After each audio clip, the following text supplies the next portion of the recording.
Genesis 12, roeping van Abram. Hy kom in Kanaan, sy trek na Egipte.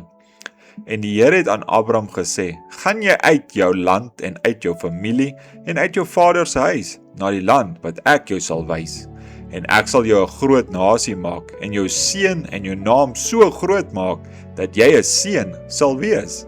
En ek sal seën diegene wat jou seën, en hom vervloek wat jou vervloek. En in jou sal al die geslagte van die aarde geseën word.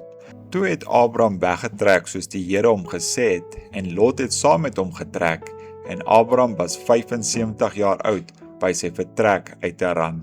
En Abram het Sarai sy vrou en Lot sy broeders kind geneem, en al hulle besittings wat hulle bymekaar gemaak, en die slawe wat hulle in Haran verwerf het, en hulle het uitgetrek om na die land Kanaan te gaan, en in die land Kanaan gekom.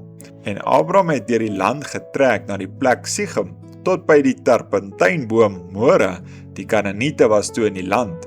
Daarop verskyn die Here aan Abram en sê, aan jou nageslag sal ek hierdie land gee. Toe bou hy daar 'n altaar vir die Here wat aan hom verskyn het. En daarvandaan het hy verder versit na die gebergte oos van Bethel, en sy tent opgeslaan tussen Bethel aan die weste en Ai aan die ooste kant, en daar vir die Here 'n altaar gebou en die naam van die Here aangeroep. Daarna het Abram al verder na die suidland weggetrek, en daar was 'n hongersnood in die land, sodat Abram na Egipte afgetrek het om daar 'n vreemdeling te vertoef, want die hongersnood was swaar in die land.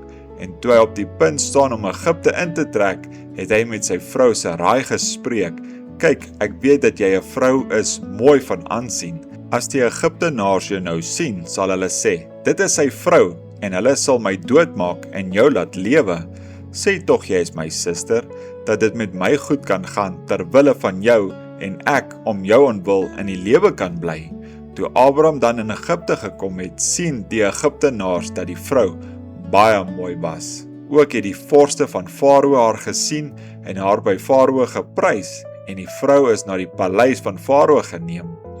En hy het goed gedoen aan Abram om haar ontwil, sodat hy kleinvee en beeste en esels, slawe en slavinne, eselinne, kamele in besit gekry het. Maar die Here het Farao en sy huis met groot pla besoek ter wille van Sarai, die vrou van Abram. Daarop laat Farao Abram roep en hy sê, wat het jy my nou aangedoen? Waarom het jy my nie te kenne gegee dat sy jou vrou is nie? Waarom het jy gesê, sy is my suster, sodat ek haar vir my as vrou geneem het? Daar is jou vrou dan nou, neem haar en gaan weg. En Farao het aan enkele manne aangaande hom bevel gegee, en hulle het hom weggebring met sy vrou en sy hele besitting.